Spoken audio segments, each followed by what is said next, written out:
Notre rôle maintenant, c'est détecter notre lumière et en profiter au maximum. Et quand on a un plaisir ou un désir, la porte s'ouvre encore plus grand. Comprenez, c'est quoi la lumière? Lumière, amour. C'est pas important qui tu es, où tu es, comment tu es. Dieu t'aime.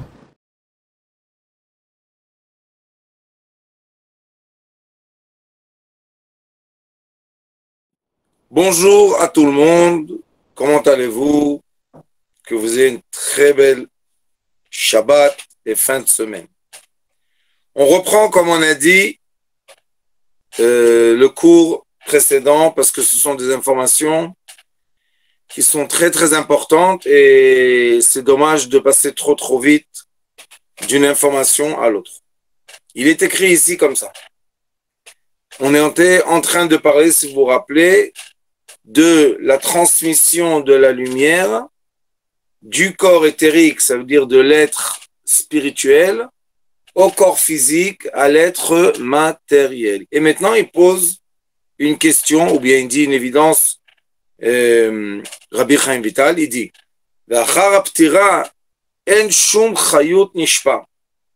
qu'est-ce que ça veut dire?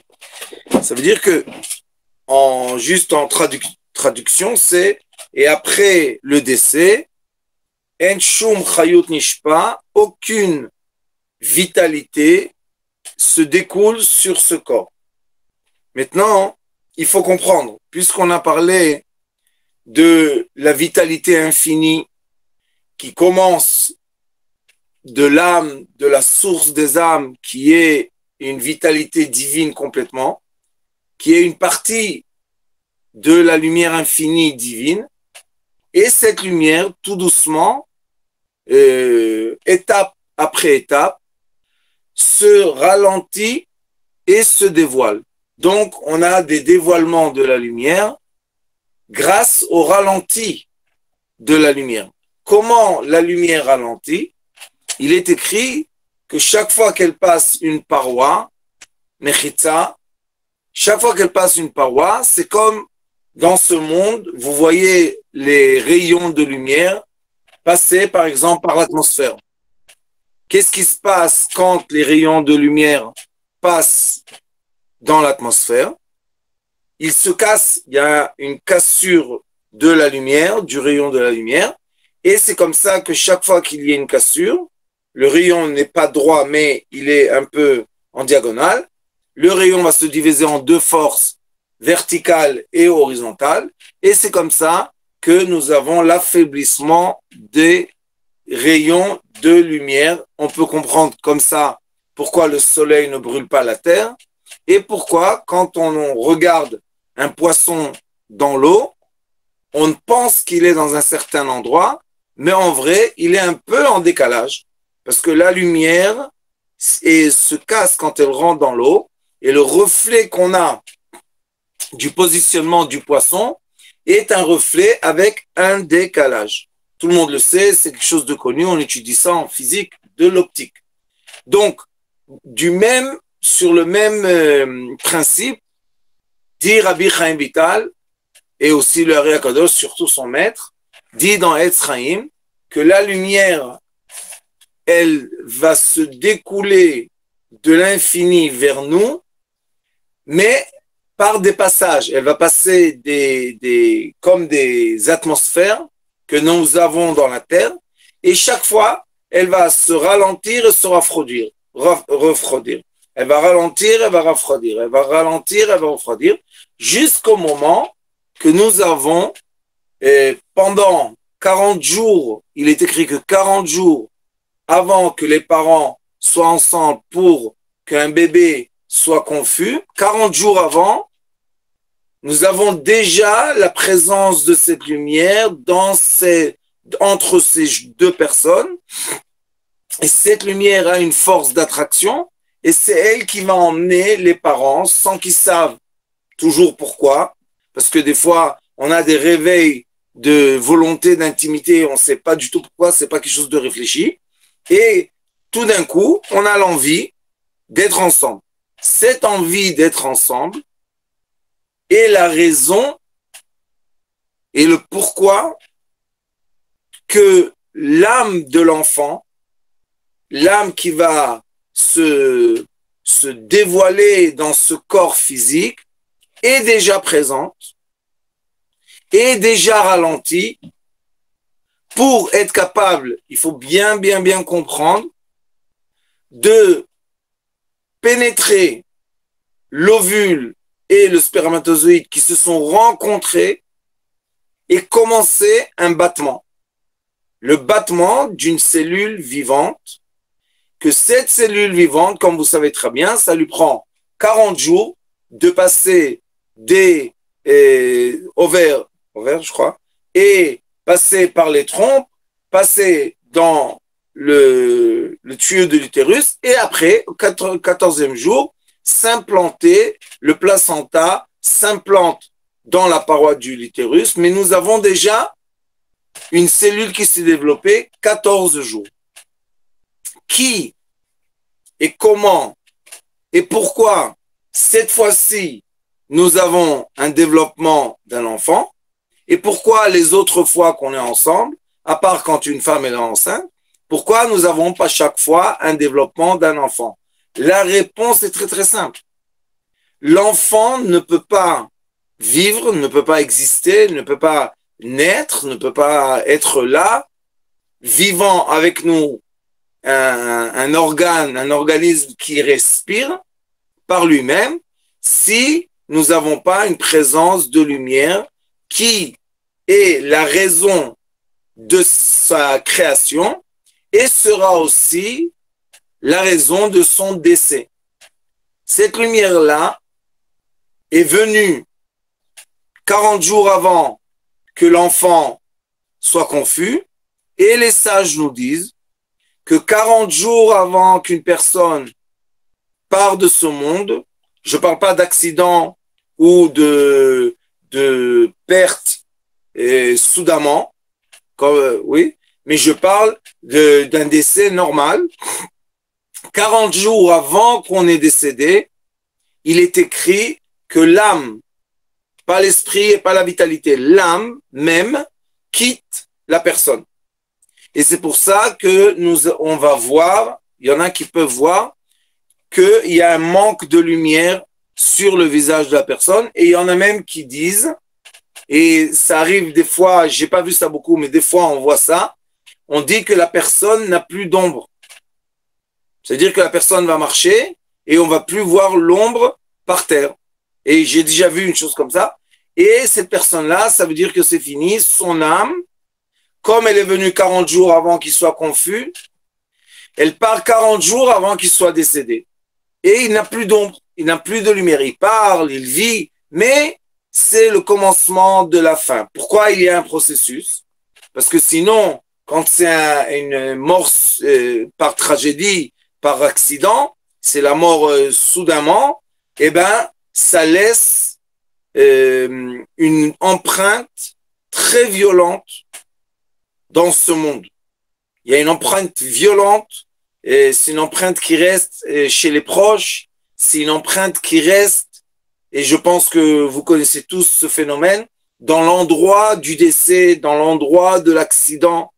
Il y a un phénomène affreux. Je vais vous raconter une belle histoire. J'ai eu la chance beaucoup de parler avec les âmes, beaucoup, merci mon Dieu. Et une fois, une dame est venue me voir, et cette femme-là, elle était mariée, et malheureusement, ils ne savent pas pourquoi, mais un jour, elle a commencé à devenir complètement folle. Elle était très orthodoxe, très, les plus orthodoxes qu'il y a. Et elle a commencé à vouloir des choses bizarres, faire des choses bizarres. Son mari était très patient parce que il a compris qu'il n'a pas sa femme en face de lui, quelque chose s'est passé. Mais il ne savait pas comment on enlève ça. Ça s'appelle une âme qui habite la personne, comme je vous en ai parlé beaucoup de fois. Et cette femme, ils sont arrivés me voir. Tout de suite, quand je l'ai vue, j'ai reconnu qu'elle avait en elle une âme. Elle est devenue, mais vraiment, elle avait des enfants, mais elle est vraiment des choses que Dieu nous en préserve. Mais son mari, il a compris, elle va pas bien. C'est pas elle qui se comporte comme ça, c'est pas possible. Et j'ai eu la chance de parler avec son âme. J'avais dans la chambre un élève à moi, témoin. Et cet élève était quelqu'un de très curieux. Vous savez, il voyait que je fais des choses avec les âmes, mais il croyait jamais que c'est comme ça. Il dit, moi, il imagine. Bon. Et cette femme nous a dit exactement l'endroit dans lequel elle a attrapé cette âme en elle, et elle nous a dit le prénom, l'endroit, et l'âme m'a dit pourquoi j'arrive pas à quitter ce monde, parce que dans cet endroit-là, j'ai eu un accident, il y a un peu du sang de moi décédé par accident qui a été jeté, vous savez, éjecté sur une pierre, et d'après le judaïsme, le sang aussi du décès doit être enterré. Pourquoi? Parce qu'on ne sait pas dans quelle goutte de sang l'esprit, excusez-moi, la vitalité est sortie du corps. Pendant les accidents, il y a du sang et on ne sait pas quelle partie du sang. Et il nous a dit que sur une certaine pierre, dans un certain endroit dans le nord d'Israël, la route qu'on prend pour aller chez Rabbi Shimon Bar Yochai, il nous a décrit la pierre. Il nous a dit, il y a une pierre, là-bas, et du sang sur la pierre. Et c'est pour ça que j'ai pas réussi à me décoller de cette pierre. Et quand elle est passée en voiture, j'ai réussi à rentrer dans elle. Top. Mon élève, évidemment, curieux, a décidé que lui, il prend la voiture et il va voir est-ce que ça existe, cette histoire.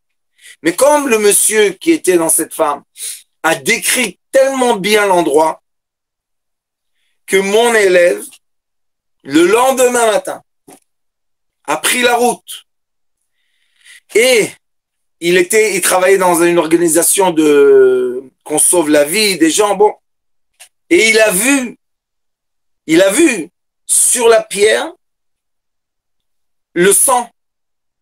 C'était, vous savez, marron comme ça, sec.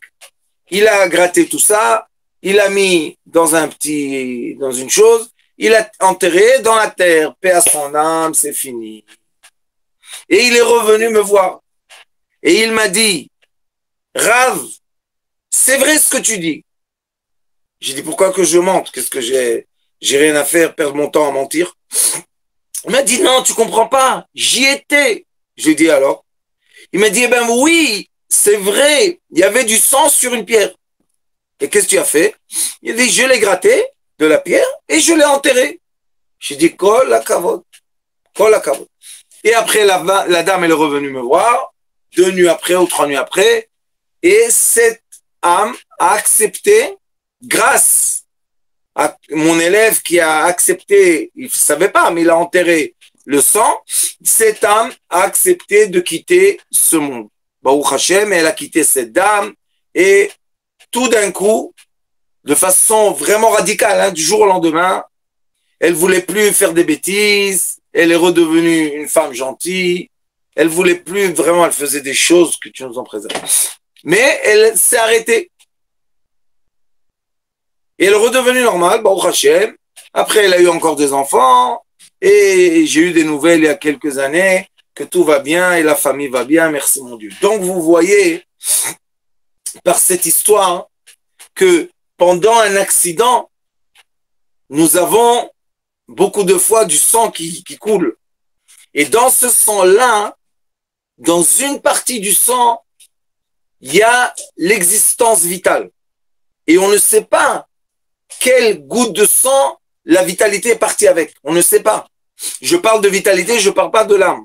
Parce que l'âme, bien avant l'accident, quitte la personne. Et il y a des témoignages, il y a des livres qui ont été écrits, il y a des témoignages. Moi, j'ai rencontré des gens qui m'ont témoigné que bien avant l'accident de voiture, ils se voyaient déjà d'en haut. Et ils ont tout vu, qui était le chauffeur, comment l'accident s'est passé, qu'est-ce qui s'est passé dans l'ambulance, qui était dans l'ambulance. Ils ont tout vu. Nous, dans ce monde, qu'est-ce qu'on a vu? Une personne dans le coma ou une personne en train de mourir. Mais la personne même, l'âme est partie, l'âme est sortie, les 5 sens sont à l'extérieur. Mais la vitalité, qui est la partie spirituelle qui est emboîtée complètement dans la partie matérielle, la vitalité ne quitte pas le corps avant l'âme, comme l'âme quitte le corps bien avant l'accident. La vitalité, elle reste dans le corps, parce que sinon, malheureusement, la personne, pour la réanimer, c'est presque impossible. Et c'est comme on va dormir la nuit. Des fois, on dort la nuit, mais on dort pas tellement, on est réveillé, on se lève beaucoup. Ça veut dire que l'âme n'a pas quitté. L'âme n'est pas partie se reposer. Et c'est pour ça que le matin, on se réveille très, très fatigué. Mais des fois, on dort la nuit, on se met dans le lit, boum, on rentre dans un sommeil très profond et on se lève le matin. Donc, l'âme est partie se reposer, merci mon Dieu, et la vitalité est restée. C'est pour ça que on meurt quand on dit que je suis mort la nuit. Oui, mais je suis mort, c'est quand je regarde l'aspect de l'âme qui a quitté le corps, mais quand je regarde l'aspect de la vitalité, je ne suis pas mort. Je suis vivant. La preuve que je suis là, je me réveille le matin. Donc pendant l'accident, avant l'accident, j'ai entendu beaucoup de témoignages de gens qui m'ont dit, face à face, je me suis vu de l'extérieur. Pendant les opérations, que les gens meurent pendant l'opération et après ils revivent, les gens disent, je suis sorti, j'ai vu l'opération, je peux te dire c'est qui les docteurs, je peux même répéter ce qu'ils ont dit, donc la personne était là. Mais dans le corps physique, on a vu que la machine a dit qu'il est mort. Mais en vrai, il n'est pas mort. Donc, si vous arrivez à comprendre le cheminement éternel, vous n'avez aucun problème de comprendre que quand nous avons la présence de l'âme, il y a un certain fonctionnement physique. Et quand nous avons la présence de l'esprit Ruach, nous avons un autre fonctionnement physique. Quand nous avons la présence seulement de la vitalité, nous avons un certain fonctionnement physique. Quand on a la vitalité de l'esprit, puisque la vitalité se divise en 4, la vitalité de l'esprit, nous sommes dans une prise de conscience certaine. Quand j'ai la vitalité animale, je suis une autre personne qui se comporte d'une autre façon. Quand je suis dans la vitalité des végétaux, je suis complètement nature. Et quand j'ai la vitalité du solide, c'est une existence naturelle avec des forces de la nature physiques qui peuvent s'expliquer. C'est pour ça que l'être humain, d'un côté, facilement peut s'expliquer. On peut suivre le comportement biochimique, on peut expliquer énormément de choses, mais nous avons une partie, comme dit le Réa Kadosh, on va étudier ensemble à l'école, vous allez voir dans la structure de l'âme, il dit, il y a une partie qui n'est pas naturelle. Il dit l'otivi, c'est pas naturel. Pourquoi? Parce que l'envie et le désir n'est pas naturel. C'est pas un processus que je peux programmer d'avance. Beaucoup de fois, on a vu certains comportements d'une personne, on a compris qu'il va avoir un désir physique, et des fois on lui met les mêmes choses en face de ses yeux, il n'a aucune envie physique. Comment c'est possible? Si une personne aime le sucre, ça veut dire que chaque fois que je vais lui donner et je vais lui proposer quelque chose sucré, il va manger. Mais non, des fois il a envie, des fois il n'a pas envie. Quand on dit des fois il a envie, des fois il n'a pas envie, ce n'est pas naturel. C'est la présence de la vitalité. Non pas l'esprit, non pas l'âme. La vitalité animale, et puis après nous avons la vitalité de l'esprit. Merci, Toda. Quand une personne s'est élevée à la vitalité de l'esprit et est arrivée au degré qu'on veut, qui s'appelle le libre arbitre, quand la personne est arrivée au libre arbitre, c'est une autre personne, c'est un autre fonctionnement du corps qu'une personne qui est maintenant complètement inférieure au désir. C'est pas du tout la même chose. Vous êtes tous témoins, vous avez vu des gens dans votre vie. Et ce qu'il dit ici, ça veut dire que après le décès, la lumière vitale quitte le corps. Je répète, 40 jours avant le décès, la présence spirituelle va quitter le corps, va quitter l'être, va quitter le lien.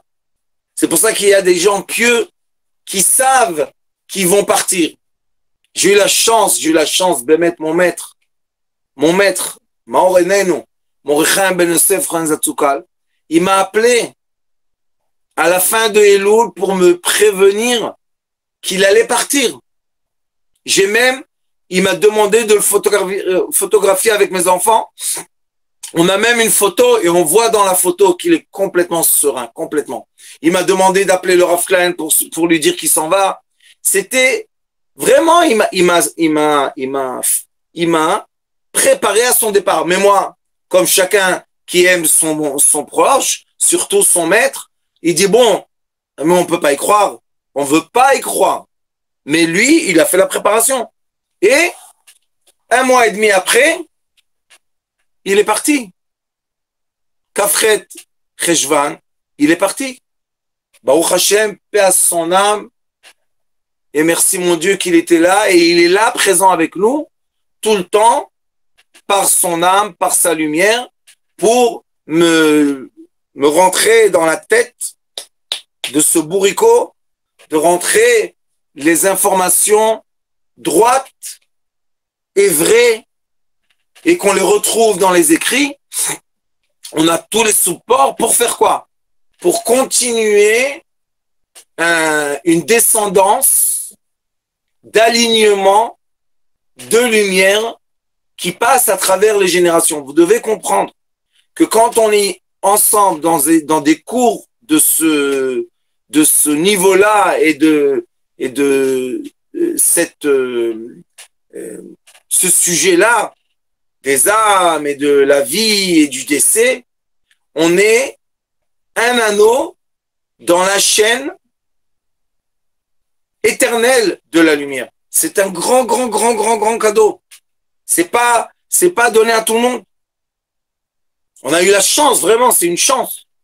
C'est pas quelque chose qu'on a pu dire que on s'est programmé à ça quand on était enfant. Non, c'est une chance, c'est une vraie chance qu'on peut étudier des choses comme ça ensemble, et pas seulement étudier, mais rentrer dans les profondeurs, rentrer dans les vraiment intérieurement dans les choses de façon rationnelle. C'est pour ça que moi je suis les écritures du Ari Akadosh, parce que c'est rationnel. Ce sont des choses que si on comprend le langage et on traduit, ce sont des choses qu'on peut transmettre. Le Ari Akadosh même écrit dans un des portails qui s'appelle Shar Eichudim, il dit là-bas qu'il y a des choses écrites dans le monde du secret de la Torah qui sont des évidences vitales, valables à un enfant, à une femme et à un homme. Il faut enseigner ça comme on enseigne les mathématiques et comme ceux qui arrivent à suivre en hébreu. Sur Facebook, j'ai commencé à enseigner le Rambam Akadosh le Maimoni qui explique, au début de son livre Ayad HaChazaka, il explique, ça s'appelle Ilchot Yesodei Torah, il explique la création. Et vous voyez que tous ceux qui sont comme le Maïmonide dans le rationnel, pourquoi? Parce que comme on étudie et comme c'est écrit ici, on est tout le temps dans la continuité infinie de la lumière et de la matière. On n'arrête jamais, on sépare jamais la lumière de la matière. Et quand l'être humain commence à comprendre cette connexion vitale, il change d'application.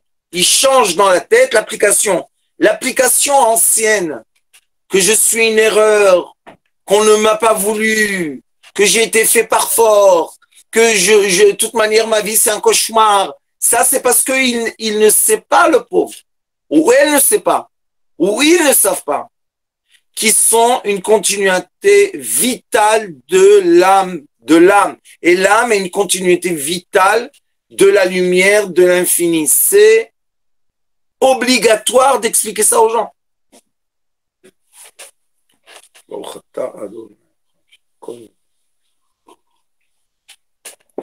Donc, pendant le décès, on va appeler la période du décès normale, je parle, hein, pas d'accident.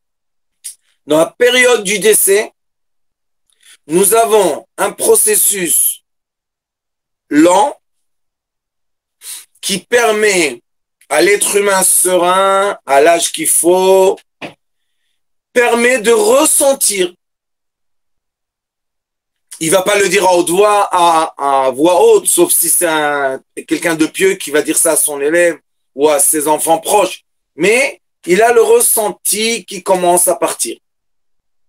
Une des preuves de ce ressenti, c'est que les gens appellent des autres gens qu'ils n'ont pas parlé avec eux 20 ans pour leur dire je m'excuse, ou bien des gens qui cherchent à payer leurs dettes, ou bien il y en a qui sont, vous savez, à la fin ils sont fatigués, ils rêvent, et dans les rêves ils disent j'ai vu mon père, j'ai vu ma mère. Le Zohar HaKadosh dit que quand on rêve de nos proches qui viennent nous saluer, qui sont plus de ce monde, c'est une preuve qu'on est en train de, notre âme est déjà en train de faire son parcours vers son endroit, son habitement spirituel, et c'est pour ça qu'elle se sépare, elle est en train de se séparer de ceux qui sont là et de retrouver ceux qui sont en haut. Vous savez que quand une personne vient dans ce monde, j'ai eu la chance de voir ça une fois, quand ma femme elle a accouché, on était sûr qu'elle avait un garçon. J'ai rêvé mon grand-père me dire, voilà, si tu as un garçon, pas il m'a dit tu as, mais si tu as, nomme-le sur moi, Shalom, j'ai la chance, mon petit-fils le dernier, ma fille m'a dit, papa, on va le nommer sur Morichaim et sur ton grand-père Shalom. Et vraiment, il s'appelle Chaim Shalom. Mais on était sûr que c'était un garçon. Bon. Et quand j'étais à l'hôpital avec elle, dans la chambre d'accoucher, toujours je lui chante des chansons pour la faire gai, ma femme, bon, et j'ai chanté des chansons de filles. J'ai chanté chez Trail, j'ai dit bienvenue et la Kala. Et tout d'un coup, vraiment, Baruch Hashem, j'ai vu comment les âmes, parce qu'il est écrit que les âmes accompagnent cette âme qui va venir dans ce monde, il l'accompagne. Et c'est un autre battement de vie quand le bébé sort. Il respire et hop, il y a un autre aspect de vitalité qui s'accroche à l'enfant pour lui donner ce qu'on appelle la respiration et la vie. Et qu'est-ce que je vois? Je vois une fille. Je dis à ma femme, c'est une fille. Elle n'a pas encore accouché. Elle me dit, qu'est-ce que tu as maintenant, toi? Je lui dis, c'est une fille. Je commence à chanter. Eshetrail, Boikala, Boikala. Et ma femme, elle accouche. Une fille, Baruch Hashem. Elle m'a dit, c'est quoi ça? J'ai dit, je l'ai vu. Voilà, les âmes sont venues l'accompagner. Mais c'est une fille, c'est pas un garçon. Baruch Hashem. Donc, des fois, on a des chances comme ça. Hein, c'est pas toujours. Et Baruch Hashem, on a une fille. Donc, on a vu que les âmes accompagnent, comme il est écrit dans les livres, Baruch Hashem. Mais le voir, c'est fort. On voit comment les âmes accompagnent l'âme qui doit venir dans ce monde. Ça s'appelle les familles d'âmes. Et quand l'âme commence à partir de ce monde, 40 jours avant le décès, la même chose, les âmes viennent, les parents, les grands-parents, les tantes, les oncles, vous savez, tous ceux qui étaient attachés à cette personne, ils viennent la saluer. Et il y a des gens qui vous disent, j'ai entendu beaucoup de témoignages, que les gens âgés disent, oh, je commence à rêver de ma maman, elle est venue me dire bonjour, comment vas-tu? C'est un signe. Rabbi Ben Lolo, Netanel, il faut faire attention, ne pas dire aux gens que c'est un signe. Parce que les gens ont peur. Et des fois, avec la tzedaka, avec la charité et avec d'autres choses, on peut retarder un peu ce moment parce que les gens ils sont pas encore prêts. Donc il faut très faire attention, les informations que je vous donne aujourd'hui, ce sont des secrets pour vous et il ne faut pas trop en parler parce que les gens n'arrivent pas à comprendre vraiment c'est quand le moment, c'est quoi le rêve ou c'est quoi la réalité du rêve. Il faut faire très attention, mais je vous donne les informations. Pourquoi? Pour vous expliquer ce qui est écrit. Ça veut dire qu'après le décès, pourquoi il dit ça veut dire quoi? Après le décès, il n'y a plus de vitalité qui donne l'énergie au corps. C'est pour nous, c'est quand la personne est partie, c'est fini, il n'y a plus rien. Non. Le décès est un processus. C'est un processus doux, très doux. Je ne parle pas de la mort tout d'un coup, ou la mort par accident, comme je vous ai dit tout à l'heure. Je parle d'un processus normal de quelqu'un qui vieillit et comme avant qu'il soit conçu et avant qu'il soit né, il y a un processus, on peut appeler par exemple la grossesse, 9 mois de processus. Donc aussi dans le décès, nous avons un processus. Qui a demandé ce processus? Jacob, le patriarche Jacob, a demandé à Dieu qu'il ne parte pas de façon, que les gens ne partent pas de façon soudaine de ce monde, parce que ceux qui sont autour d'eux, ça leur fait peur. Parce qu'avant, vous savez, pourquoi dans toutes les religions ou dans toutes les coutumes du monde, quand quelqu'un s'éternue, on lui dit quelque chose, fais un vœu, fais à tes souhaits, la brioute. Pourquoi on dit ça? Parce que Isaac, et jusqu'au temps de Jacob, les gens éternuaient. Et quand on éternue, qu'est-ce qui se passe? Il y a une grande pression d'oxygène qui sort de notre corps et les gens mouraient comme ça. Tout d'un coup, paf, il éternuait et la vitalité sortait comme ça par la respiration de son nez. Donc, qu'est-ce qu'il a demandé, Jacob? Il a dit non à Kadosh Baruch Hu. Ça fait peur aux gens. Les gens qui sont autour, la femme, les enfants, tous, ça leur fait peur que quelqu'un éternue et tout d'un coup il est mort. Il faut les préparer à ça. Alors, qu'est-ce qu'il a demandé? Il a demandé la maladie.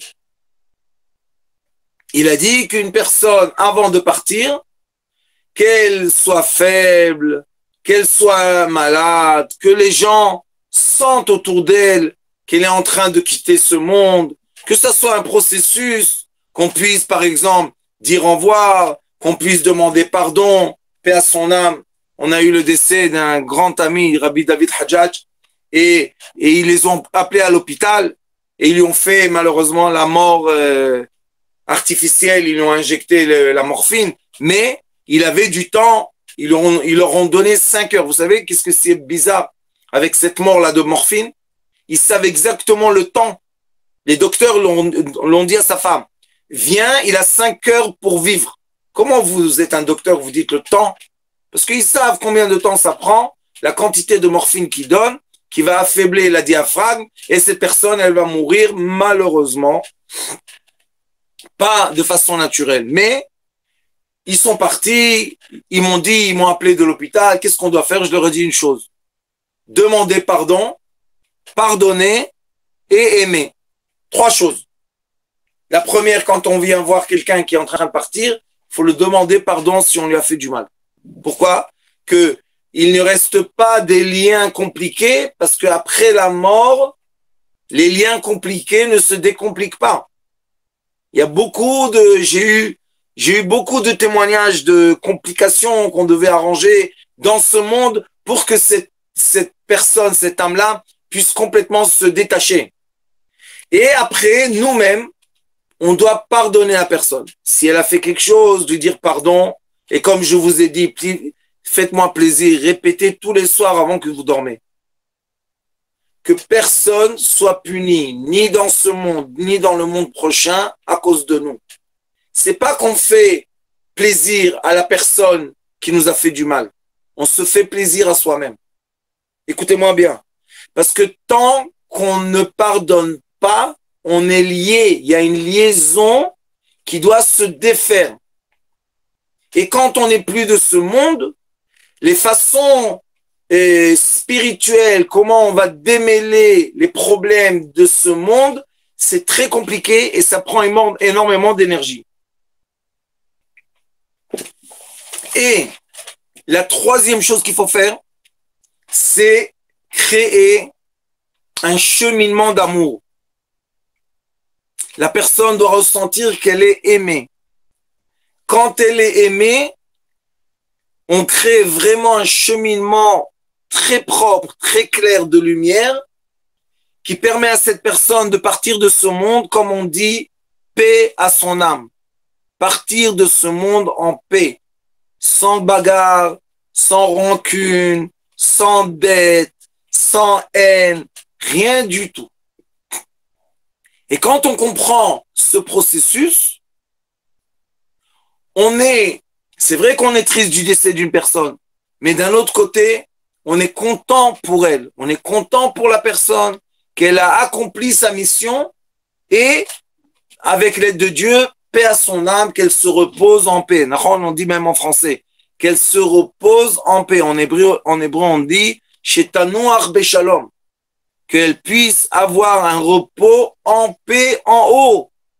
En haut. Maintenant, ce corps-là qui est là, dans ce monde, ça lui prend du temps à se détruire et à se décomposer aux 4 éléments de ce monde qui sont la terre, l'eau, l'air et le feu. La terre, c'est les minéraux. L'eau, c'est la vaporisation liquide. L'oxygène ou les gaz qui sortent de nous, c'est après que l'eau se vaporise. Vous savez, on a du gaz. Et après cela, le gaz, dans des fréquences élevées, devient du feu, comme vous savez très bien, dans votre cuisine.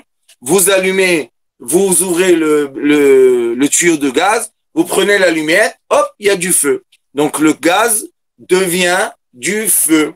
Et ce feu-là monte en haut et il va dans les attributs supérieurs, il va retrouver sa place, sa paix et son repos éternel. Amen et amen. Donc, ici, vous voyez qu'il a distingué 2 moments pendant la mort. Il a dit, Achar, c'est après. Aptira, c'est quand l'âme s'est détachée du corps. Pourquoi on dit ptira et pas met? Pourquoi on dit pas qu'il est mort? On dit qu'il est décédé. Parce que l'être humain, l'aspect spirituel n'est jamais mort. Impossible. C'est impossible de tuer de la lumière.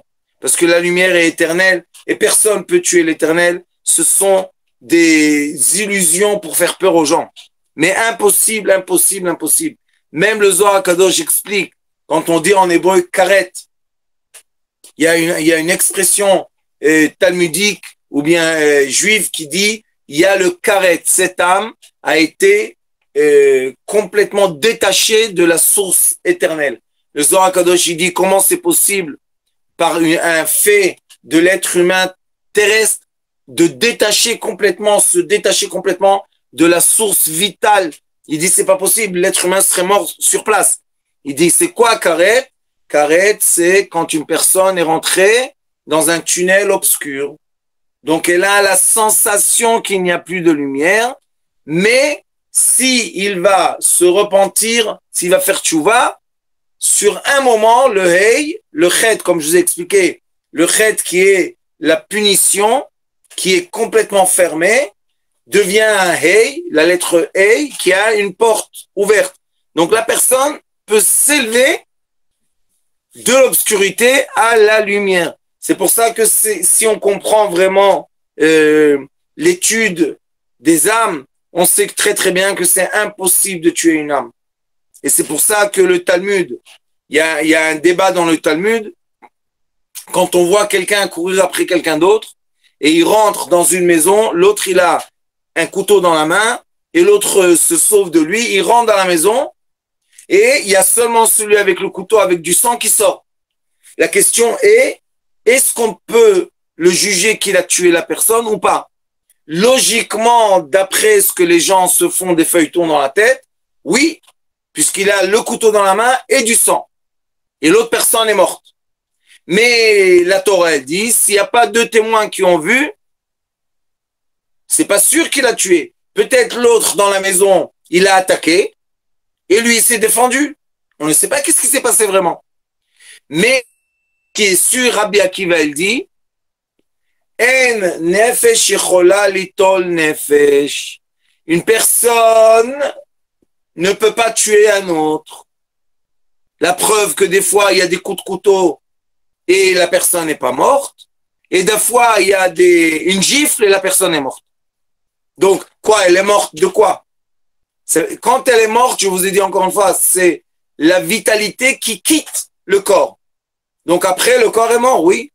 Mais est-ce que moi, je l'ai tué? C'est une grande, grande question. Je ne parle pas maintenant dans le monde normal, que même dans la Torah, si quelqu'un a tué, il faut le punir, tout ça. Je ne parle pas de ça. Je vous parle maintenant spirituellement. Est-ce que vraiment un être mortal est capable de tuer un être? La réponse est non. La vitalité est sortie et maintenant la personne est morte. Et c'est ce qu'il dit ici. Et après que les côtés spirituels ont quitté le corps, maintenant il n'y a pas de vie, il n'y a pas de vitalité qui est Nishpa, c'est Shefa, c'est l'abondance. C'est important parce que Nishpa, ça veut dire qu'il y a une abondance qui se découle. En Shum Chayut Nishpa. Il n'y a aucune abondance vitale qui se découle dans ce corps. Donc maintenant, le corps physique qui a débuté par une cellule et par la force d'attraction et par la vitalité du solide, qui a évolué à la vitalité végétale, qui a évolué à la vitalité animale, qui a évolué à la vitalité de l'esprit, les vitalités, une après l'autre, quittent le corps. Donc on a les deux vitalités du comportement qu'on voit tout de suite au décès, parce que la personne ne se comporte plus la même chose, et elle ne se comporte plus du tout, elle n'a plus de mouvement. Mais après, nous avons la décomposition des vitalités qui sont inférieures, qui s'appelle la vitalité végétale, qui est de se décomposer de la nourriture, du liquide, de tout ce qui est dans notre corps. Et après, quand le corps est sec, nous avons la décomposition de la vitalité du solide. Sauf un os qui est là, qui s'appelle le louz. J'ai recherché dans l'anatomie, je n'ai pas trouvé. Il y a des gens qui disent qu'après qu'ils ont désenterré des gens, vous savez, pour les faire passer d'un cimetière à l'autre ou d'un pays à l'autre, ils disent que quand ils ont ouvert les tombes et il y avait seulement de la cendre, il y a un petit os qui est là. J'ai jamais vu ça de mes yeux. J'ai jamais vu de photo non plus. Donc, je ne peux pas, comme c'est écrit, c'est vrai, mais je ne peux pas témoigner puisque je n'ai pas vu. Mais, il y a un petit os. Et on dit que il y aura le réveil des morts. À la fin de temps, il y aura le réveil des morts. Et on dit, comment est-ce possible que le mort va se réveiller? Parce que cet os-là est une preuve de vitalité très, très, très, très faible, mais quand même qui a le battement, puisque l'os est là. Donc, on a un battement vital dans l'os, puisqu'il existe. Et ce battement vital très faible, c'est le point de connexion à la ressuscitation de l'être. Baruch Hashem. Shabbat Shalom. Merci beaucoup.